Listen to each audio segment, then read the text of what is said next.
हाँ बच्चों,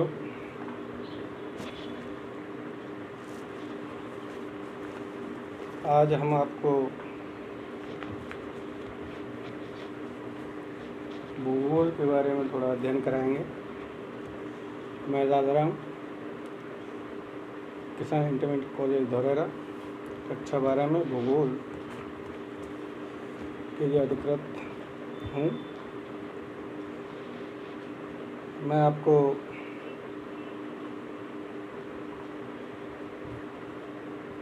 मानव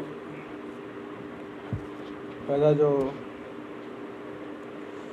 खंड का में इकाई 1 मानव भूगोल के सिद्धांत में मानव भूगोल प्रकृति एवं विषय क्षेत्र के बारे में अध्ययन कराऊंगा।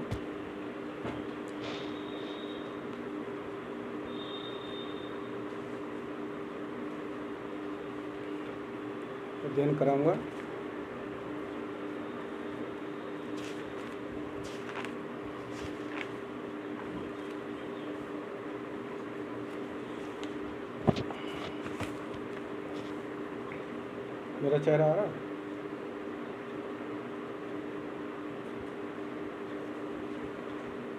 मानव भूगोल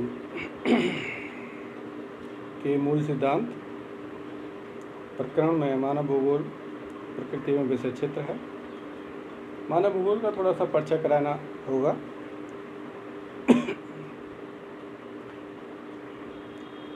भूगोल पृथ्वी का वैज्ञानिक अध्ययन है। मानव भूगोल भूगोल की एक नवीनतम शाखा है। मानव भूगोल भूगोल की एक नवीनतम शाखा है। वैसे भूगोल का बहुत बड़ा विस्तार है, असीमित है, इसकी कोई सीमा नहीं है और भूगोल की विभिन्न शाखाएं हैं, जिनमें से एक शाखा नवीनतम जो है वो मानव भूगोल है। मानव के बिना पृथ्वी वीरान है। मानव के बिना पृथ्वी वीरान है। मानव की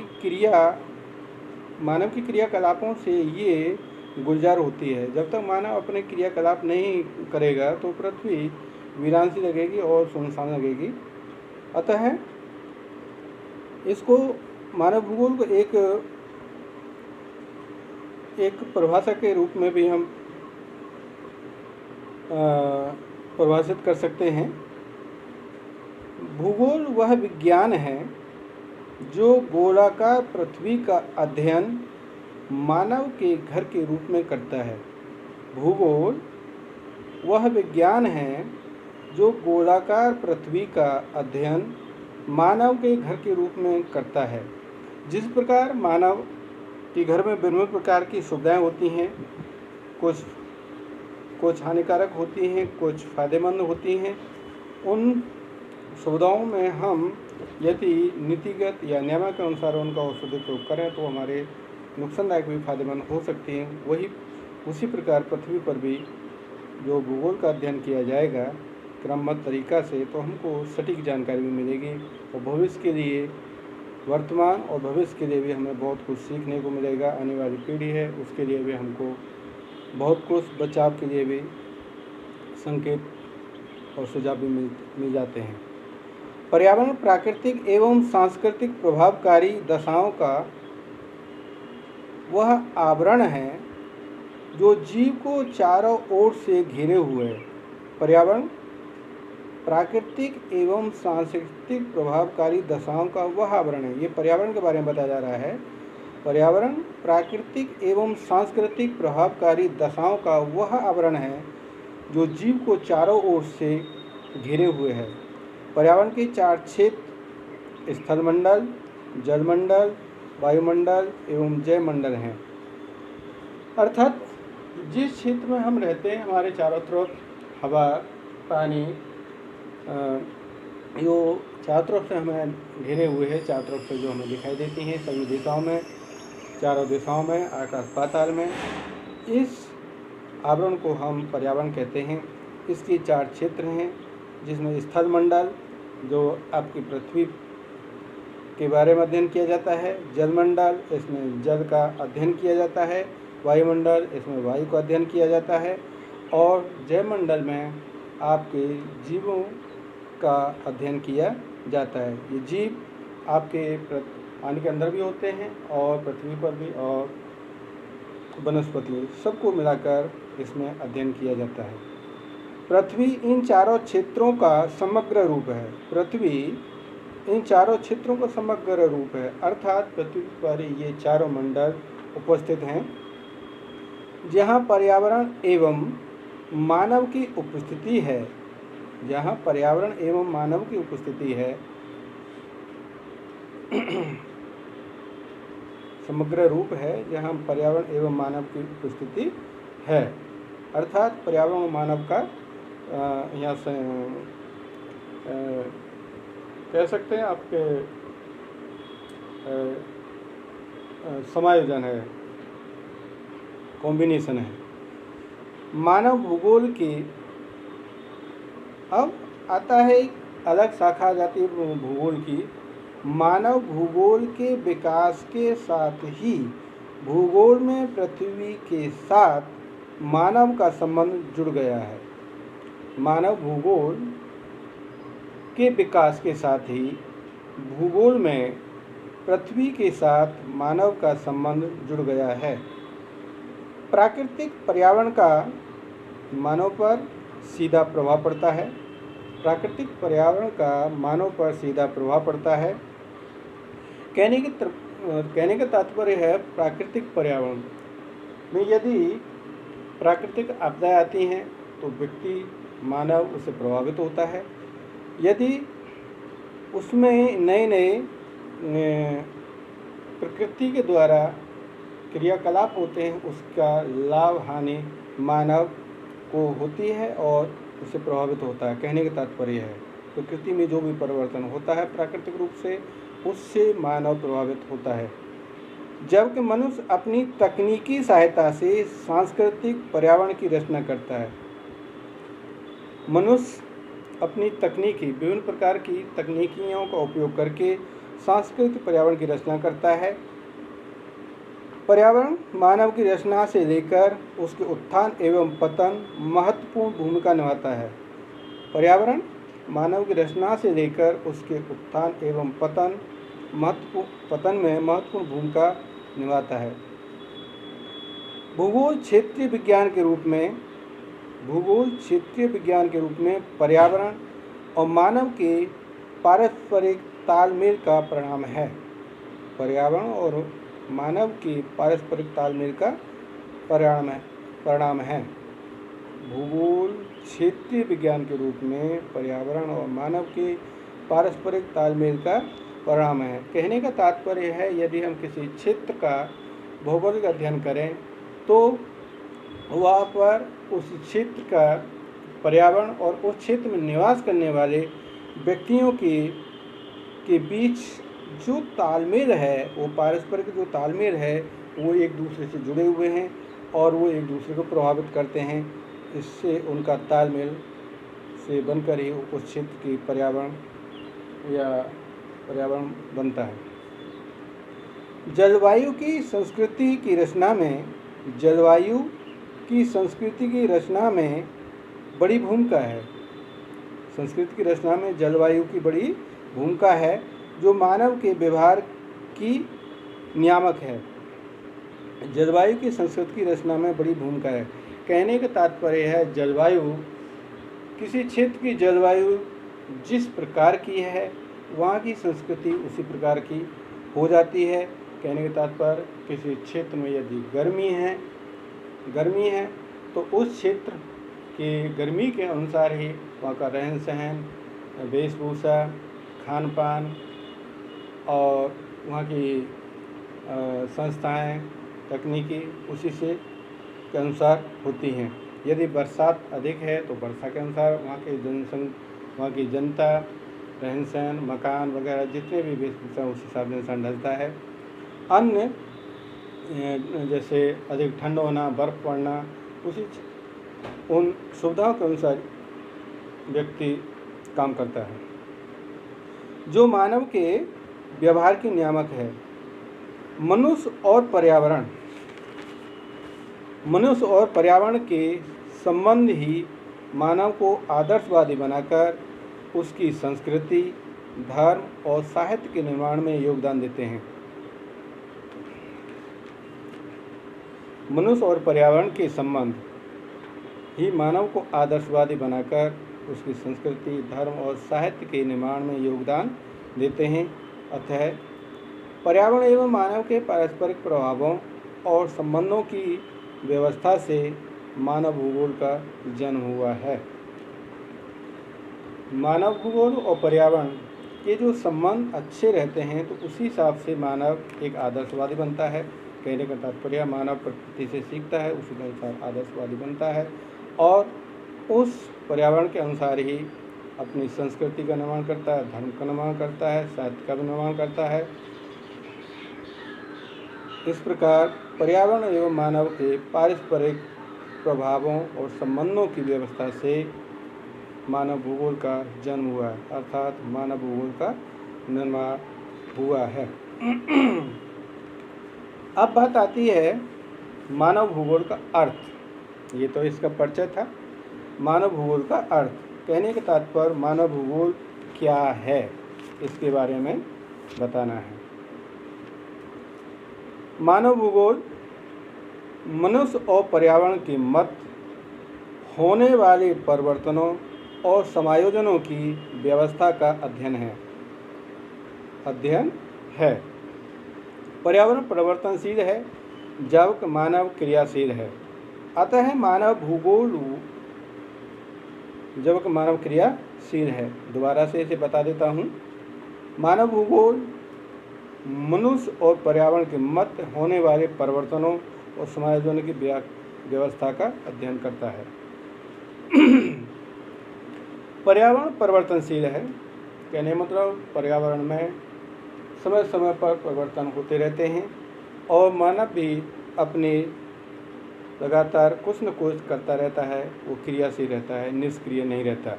इस प्रकार मानव भूगोल वह विज्ञान है जो तीव्रता से बदल रहे पर्यावरण और क्रियाशील मानव की क्रियाओं और प्रतिक्रियाओं का अध्ययन करता है। दोबारा से, इस प्रकार मानव भूगोल वह विज्ञान है जो तीव्रता से बदल रहे पर्यावरण और क्रियाशील मानव की क्रियाओं और प्रतिक्रियाओं का अध्ययन करता है। कहने का मतलब पर्यावरण में तीव्रता से जो भी परिवर्तन हो रहे हैं और क्रियाशील भी हैं और उन पर्यावरण में परिवर्तन और क्रियाशीलता के कारण मानव की जो क्रिया और प्रतिक्रियाएँ होती हैं उनके बीच में जो अध्ययन है वो मानव भूगोल कहलाता है। इसके बारे में फ्रेडरिक रैटजेल ने कहा है, मानव भूगोल के बारे में फ्रेडरिक रैटजेल ने कहा है कि मानव भूगोल, ये एक परिभाषा है, मानव भूगोल के दृश्य सर्वत्र पर्यावरण से संबंधित हैं जो स्वयं भौतिक दशाओं का एक योग है। दोबारा से सुन लीजिए। मानव भूगोल के दृश्य जो भी हमें आसपास मानव के द्वारा जो दिखाई देता है, प्रकृति में जो बना हुआ मानव के द्वारा हमें दिखाई देता है, वो सर्वत्र पर्यावरण से संबंधित है जो स्वयं भौतिक दशाओं का एक योग है। ये आपका हो जाता है मानव भूगोल का अर्थ। अब विभिन्न अनेक भूगोलवेत्ताओं ने अपने अपने मतानुसार मानव भूगोल को परिभाषित किया है जो निम्न प्रकार है। मानव भूगोल को विभिन्न विद्वानों ने अपने अपने अनुसार परिभाषित किया है, जिसमें कुछ विद्वानों की परिभाषाओं को मैं परिभाषित कर रहा हूँ जिनको आपको याद करना है। संयोग है कि इनमें से कोई परिभाषा आपको यदि क्वेश्चन फंसता है तो आ भी सकता है। तो पहली परिभाषा है एलन सी सैम्पल के अनुसार। विद्यार्थियों ध्यान से सुनिएगा। एलन सी सैम्पल के अनुसार मानव भूगोल अस्थिर पृथ्वी और क्रियाशील मानव के बीच मानव भूगोल अस्थिर पृथ्वी और क्रियाशील मानव के बीच परिवर्तनशील संबंधों का अध्ययन है।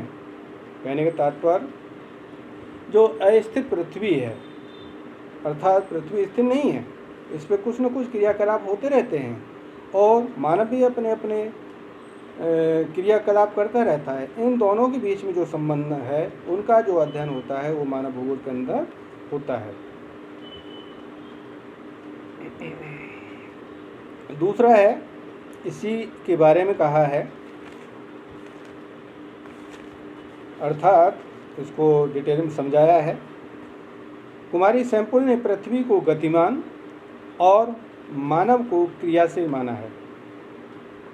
कुमारी सैंपल ने पृथ्वी को गतिमान एवं मानव को क्रियाशील माना है, अतः दोनों के बीच संबंध बदलते रहते हैं जो मानव भूगोल की संरचना करते हैं।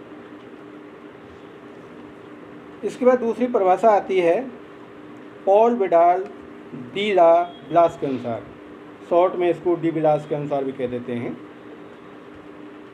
दूसरी परिभाषा है पॉल विडाल डी ला ब्लास के अनुसार, हमारी पृथ्वी को नियंत्रित करने वाले भौतिक नियमों तथा इस पर रहने वाले जीवों के मध्य संबंधों के अधिक संश्लेषित ज्ञान से उत्पन्न संकल्पना मानव भूगोल है।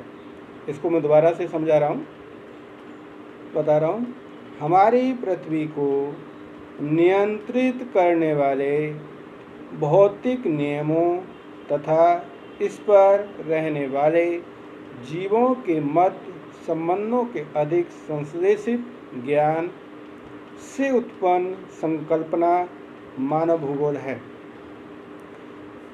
अर्थात इसको डिटेल में समझाते हैं।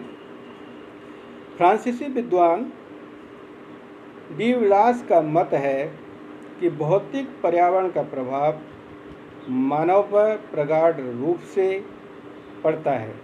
भौतिक पर्यावरण का प्रभाव मानव पर प्रगाढ़ रूप से पड़ता है, अर्थात गहरे प्रभाव से पड़ता है, जिससे एक नई व्यवस्था पनपती है।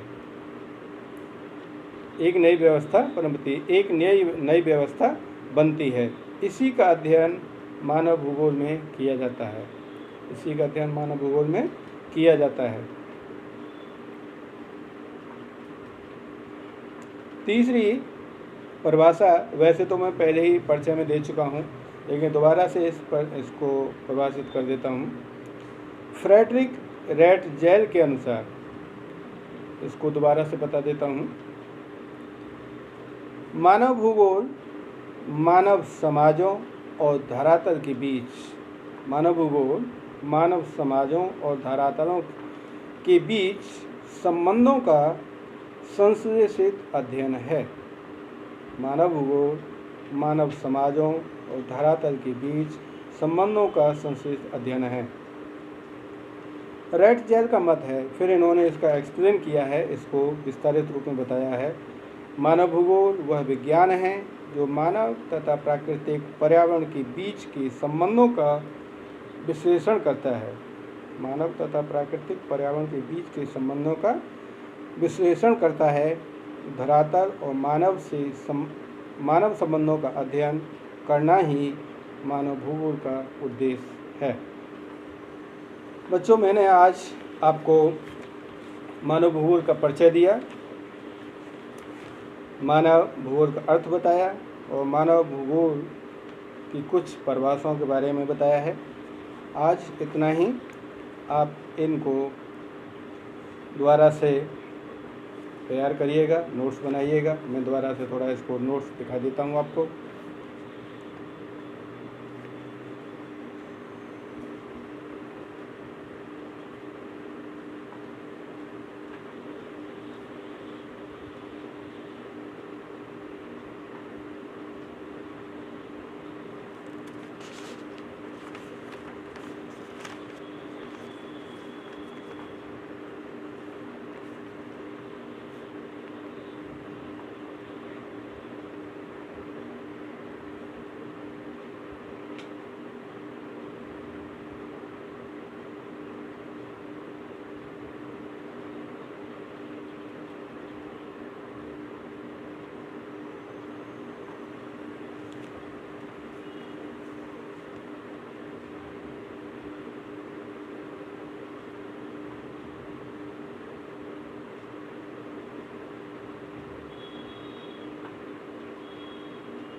थैंक्स।